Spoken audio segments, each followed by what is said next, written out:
Hey, Coach. Hey, how you doing, Eric? Good. Ready to start when you are.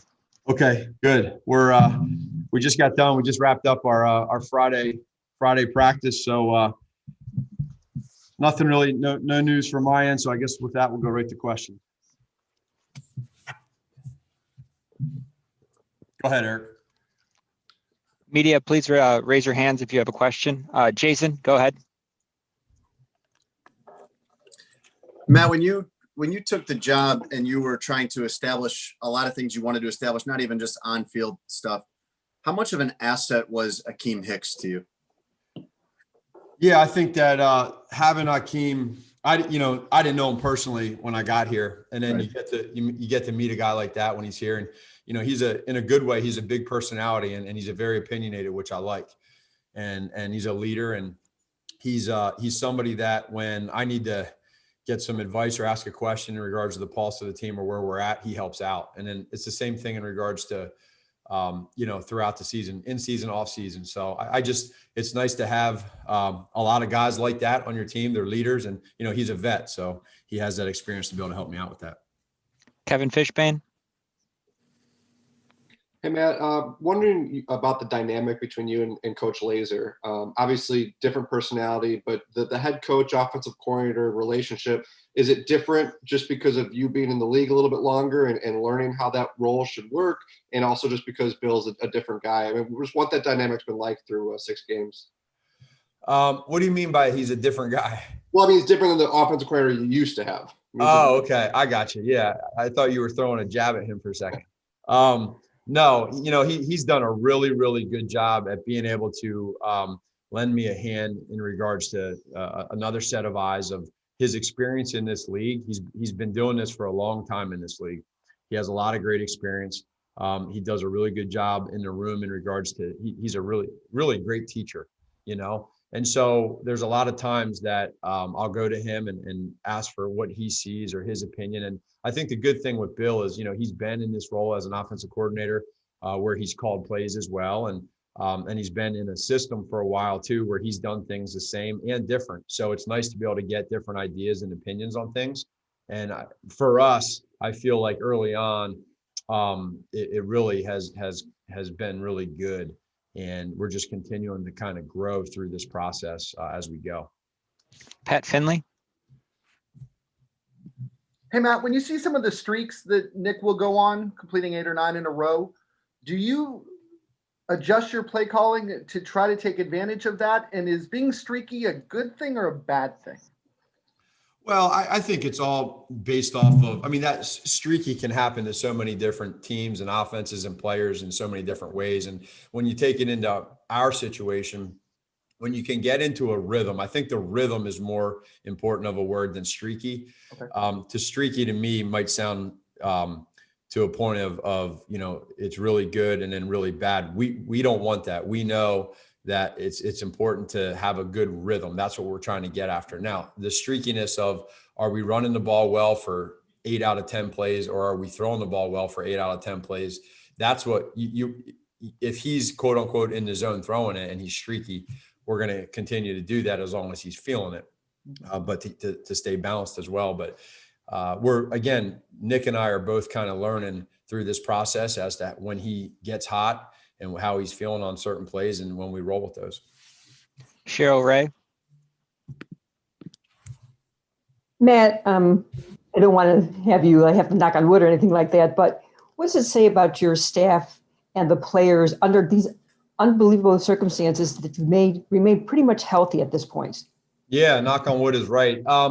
It's been a good thing because I think everybody from the get-go is taking this thing extremely seriously, and they understand that not only is this a different year health-wise with the hamstrings and the common colds and the normal injuries, but there's a whole nother element to this thing. And not only that, Cheryl, but this is an every single day process. So every day you got to wake up and take that test. And there's a time that you got to get in there to do it.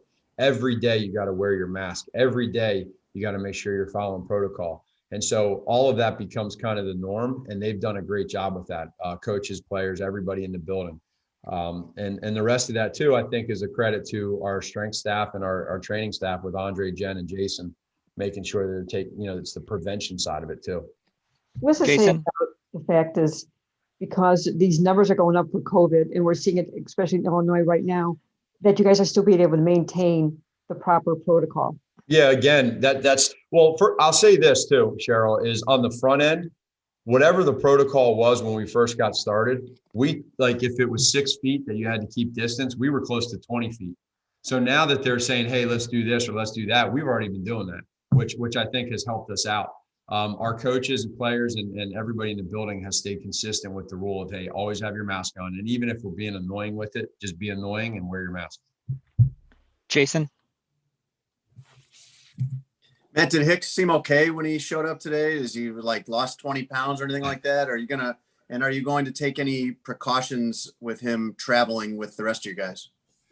No, yeah, he seemed fine today. I'm sure that at least he seemed like it out on the field. And then as far as the precautions, whatever Andre and those guys say to do when he's on that, I think we're under more precautions right now with the COVID than we are probably even of his common cold. So, but to answer your question, he seemed really good. So he's on the plane then? Yeah. Okay. Mark Potash?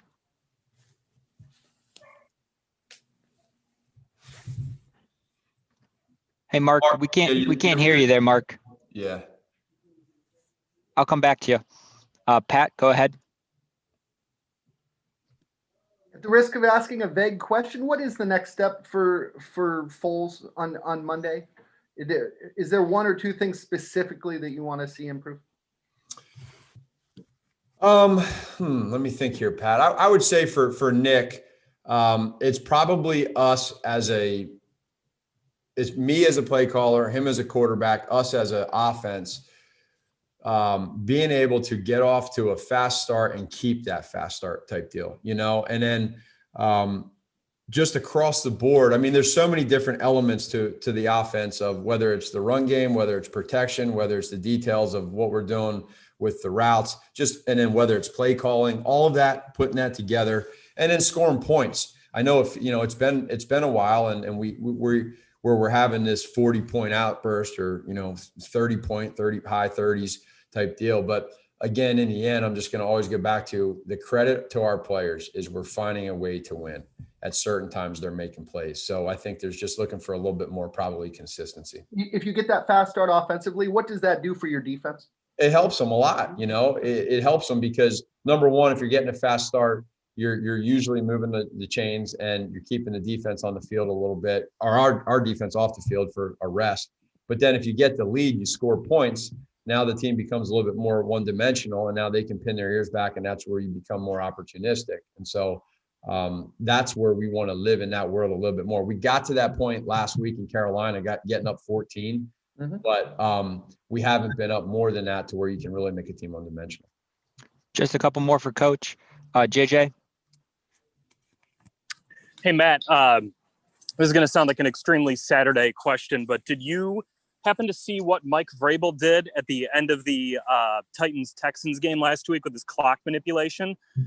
And just what level as a coach do you have to know the ins and outs of the rule book to potentially pull something off like that? Yeah, I did see what Mike, what Vrabes did. I saw that, and I didn't study it or get into it or spend a lot of time on it. I just saw that there was a lot of attention to him doing that, and it helped them. In regards to the rule book, there's so many rules; it's impossible to know them all, and there's a lot of times where I have to ask, our rules guy within our staff of what the rule is, because they do change a lot, and there are a lot of them. At the same time, when you're able to, to know it and be good at it situationally, man, it's such a benefit. And that's where we kind of pride ourselves on some of that stuff. The one that gets me is for me where it is the timeout that I called at the end of last week, right before that 2-minute warning. That still bothers me that I did that. That was poor decision there. But that kind of stuff there is what we try to pride ourselves on, is being smart with the clock, being smart with what we're doing, decision wise. And what he did was really good. Well, Mark, we'll try you one more time. You're still muted, Mark. Yeah, can't hear you, Mark. We'll go to Jason. Matt, you encountered Foles at such an interesting time in his career when you were with the Chiefs, coming right off having played for the Rams. Did you guys have some conversations about just what a pit that was in his career? And you saw, obviously, it drove him almost to leave the game. Yeah, we've had some really, really, really close conversations over the years, and that was a point to Coach Reed's credit, giving him an opportunity to come and enjoy where he's at and really try to get back to mentally and physically and come into our environment that he knew from his rookie year. And I think Nick would tell you that was the case. He had a lot of fun that year. He learned a lot from Alex and just that quarterback room in general. So we've had a lot of deep discussions in that. And then to be able to see, that's why I was so happy for him in 17 when he got that Super Bowl is just crazy to think of that car ride we had to training camp together when we just signed him in Kansas City. And then all of a sudden he's hoisting up the trophy as a Super Bowl MVP. So it's an amazing story. And I think he'd be the first to tell you that it's not over yet. Thanks for the time, Coach. Okay, see y'all.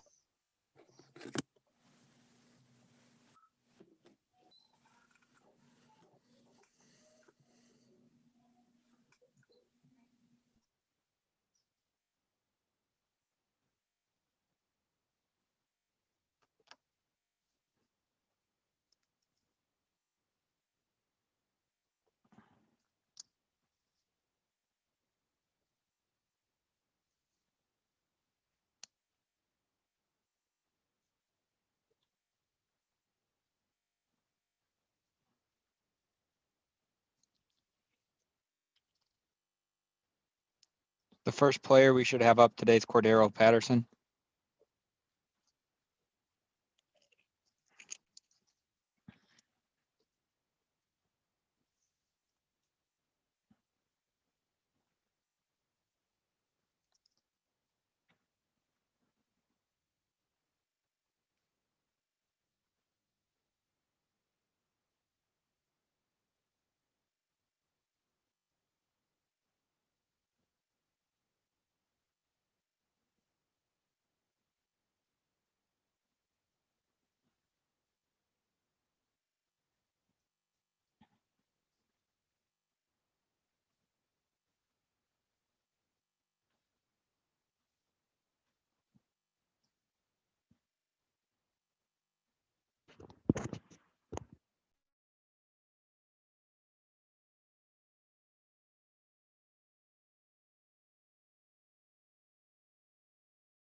Go ahead, Eric. Hey, Cordero, how are you? What do you do, boss? Jason Leisure, first up.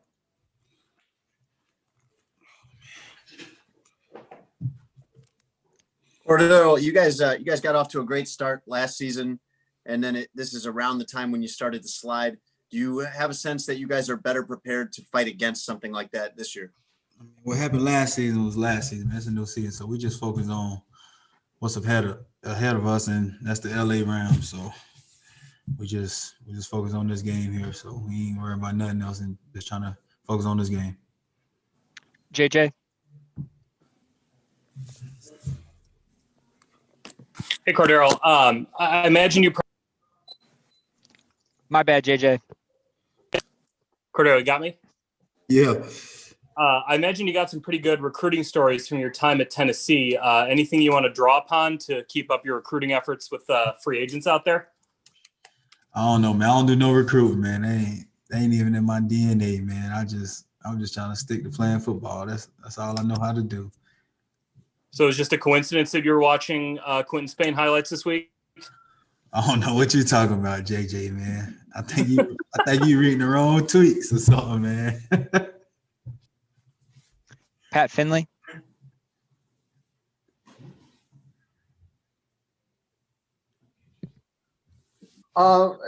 Nagy was talking just now about how important it is to get off to a quick start offensively, about how that'll help your defense kind of pin their ears back and all that. How much has that been harped on last couple of weeks? And what do you think getting off to a quick start on your side of the ball would do? I mean, we just got to help our defense out, man. It seems like offense, we always, starting slow, and defense always, helping us out. So it's time, man. It's time for us to help those guys out, man, and just get out, just going, just starting fast and finishing fast, and not trying to wait till the third, fourth quarter, to put points on the board. So we just got to go out and just do what we do all week at practice. Just go out there and just try to execute everything. Kevin Fishbane. Hey Cordero, how frustrating is it when the kicker just kicks out of the end zone every single time, like Joey Sly did last week? And did you have an expectation that was going to happen, knowing his leg? Yeah, man. Watching him on film, man, and seeing what he can do, man, and he can just place the ball wherever he wanted. So, man, I mean, it's not frustrating, man. We got 16 games in the season. It's a long season, so then it's going to get cold, playing in Chicago. So every kick is not going to go out, but if it do, I can't return it. But if it's in the field of play, they know I'm bringing it out. So they got to just do a good job kicking it out the back of the end zone. Dan Wiederer. CP, I was wondering if you could give us one or two of your best Sid stories. Oh man, it's with the picture I posted, man. And I don't know what game that was, or was it preseason? He was trying to talk to me, and I was just walking away. I didn't mean to walk away, but I was just walking away fast. And, he ran me down and caught me, man. So, that's one of the stories that always stick out to me, man. And, he's a legend, man. And, to make it to 100 years old, that's just incredible. You don't see that every day. So, I just appreciate everything he did, and the little radio. He always had that little radio everywhere he went. So he was crazy. He was a good guy, man. You expect to be working at 100? Shit, no, man. Never. Pat Finley. When you guys first came in for summer camp, tell me about the discussions you guys had about voting and about registering to vote and trying to get that message out to people outside of your locker room. I mean, I'm sure you done seen all the things we done said, man. I honestly don't even want to go back, into all of that stuff, because, it's bigger than that, man. And if we start talking about that, man, we say every 35 minutes. So, just get out and vote, man. That's all I can say, man. Just do your part in this world, just to try to be that change. You do an absentee? How are you going to do it? That's my business, man. I didn't ask who you were voting for. Come on. Sound like you did. Thanks for the time today, CP. Appreciate it, boss. All right, y'all.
Next player we'll have up is Kyle Fuller. Next up is Kyle Fuller.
What I'm looking to the camera? What camera am I looking to? Just right here.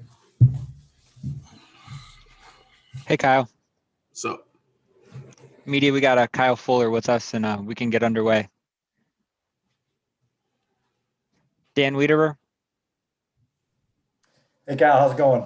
Good. The play you made in the open field on Teddy down near the goal line last week, can you just walk us through that entire sequence and how you read that? And it looked like you said something to Tayshaun afterwards, trying to figure out how everything was fitting together. Just wondered your view of that whole sequence.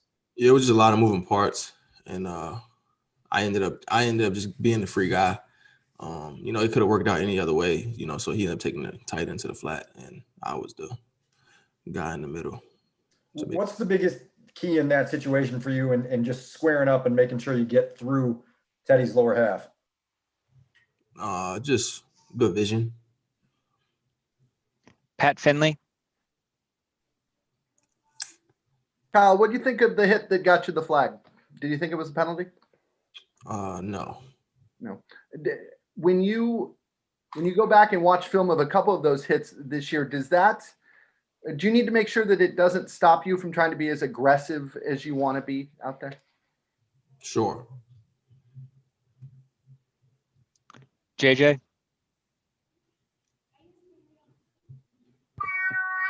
How do you go back and look at that play and wonder if there's anything you could have done differently on it? I don't go back. So, I mean, but theoretically, was there anything you could have done differently, or was that just like you just want to keep playing like that because it's clean and it's fair, right? Yeah, I could have done a lot of things differently, but yeah. Dan. Kyle, was that hit and the one against Tampa, did they feel identical to you? No, they were different. In what way? The angles, of that the ball carriers were coming at. One was higher, one was lower.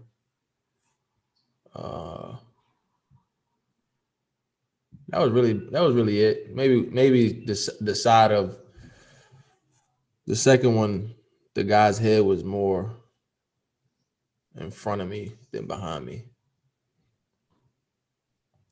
Kevin Fishbane. Kyle, what do you see from the Rams receiving core on tape? They're good. What about Josh Woods makes him a tough cover? There isn't a Josh Woods, but Excuse me, Robert Woods, excuse me. they're just good all-around receivers.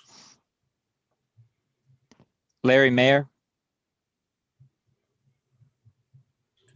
Hey, Kyle, the last couple of days, Coach Nagy and Pagano and people in talking about you talk about how it's very rare to have a corner that can come up and hit the way you do. How much pride do you take in not only your ball skills, but your ability to make big tackles and big hits, even against the run or the pass? Yeah, I take a lot of pride.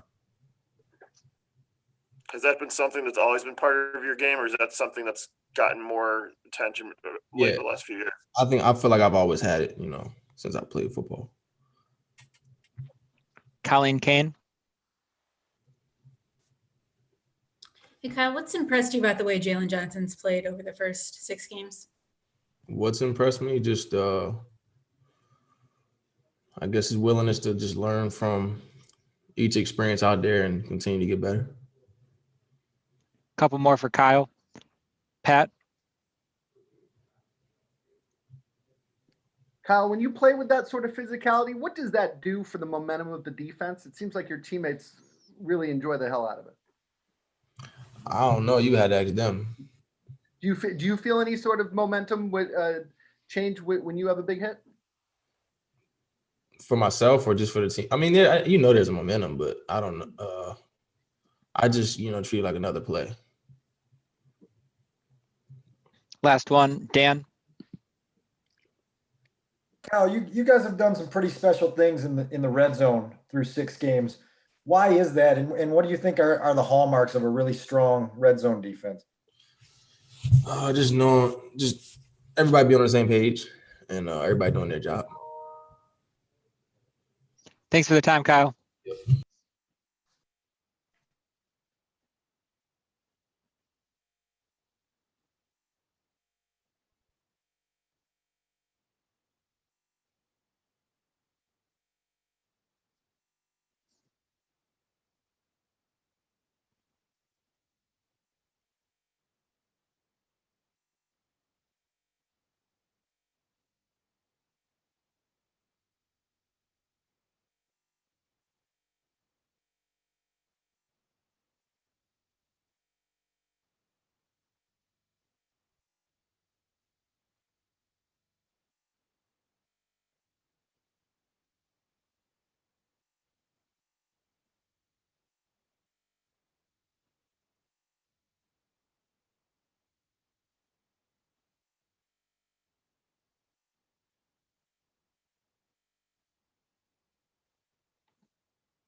Go ahead, Eric.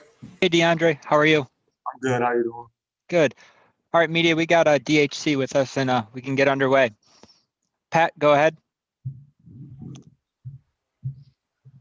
Being able to seal the last two games, what is that feeling, especially for somebody who hasn't played a whole lot on the defensive side in the NFL? Well, obviously the best feeling is, that we got the win, and I was just happy that, I was able to perform and do my job at the end to help us secure those wins. Colleen? Can you take us through what you saw in the interception last week? Yes, that happened to be my zone. And those two things that happened, the coverage, the skies before the play was really good by our safeties. And then also the pressure up front, I think messed up the vision of the quarterback. And I was in that zone and just was fortunate enough to make the play. Pat?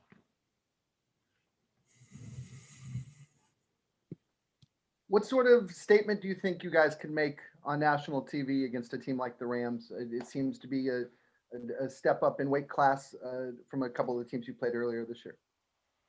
Yeah, I'm not sure. I mean, I know we have a good game plan, and we're looking forward to the opportunity to play against, good competition, great competition.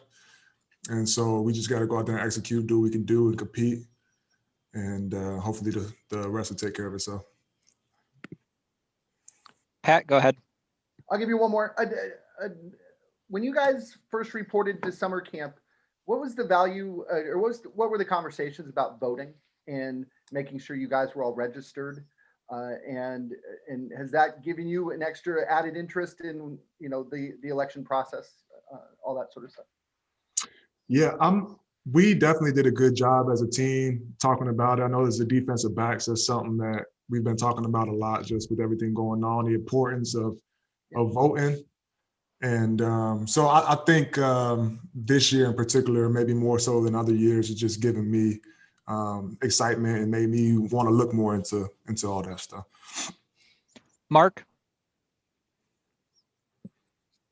Hey, DeAndre, sorry if you were asked this before, just jumped on, but just what is the satisfaction? This has been a long journey for you, and you've established yourself very well as a special teams guy, but just to contribute as you have, how gratifying is that after the journey you've been on to get here? No, it's been good. I've been a part of some really good defenses since I've been here, great high caliber defenses. And so it's been good when I got my opportunity to step in and uphold that standard. And I'm just hoping to continue that as forward. And I think I know we've asked you this before, but have you ever regretted having that niche? You're growing into that McManus special teams ace thing, which is a nice niche to have in the NFL. But yet I'm sure you aspire, just like they all do, to do more. So is that ever been kind of problematic for you to be in that kind of role? The way I look at it, whatever role I'm in, I want to be the best at it that I can be. And so, whether that's being the special teams or whatever it is, I just want to be the best football player, that I can be. And I don't regret anything so far in my career. And I'm hoping that as it continues to progress, I can keep trying to get better every day and stay consistent. And hopefully things go my way. Thanks. Yep. Colleen? I'm just curious, being around Eddie Jackson, him having 2 touchdowns called back this year, do you sense any anxiousness or frustration at all from him? I wouldn't say anxiousness. I mean, he's a fantastic, great player. And it's unfortunate that those calls obviously, didn't go his way. But I think I know that 3-9, he'll make even more plays like that this year. And so we're looking forward to see that. I think we're all set. Thanks for the time, DeAndre. Thank you very much.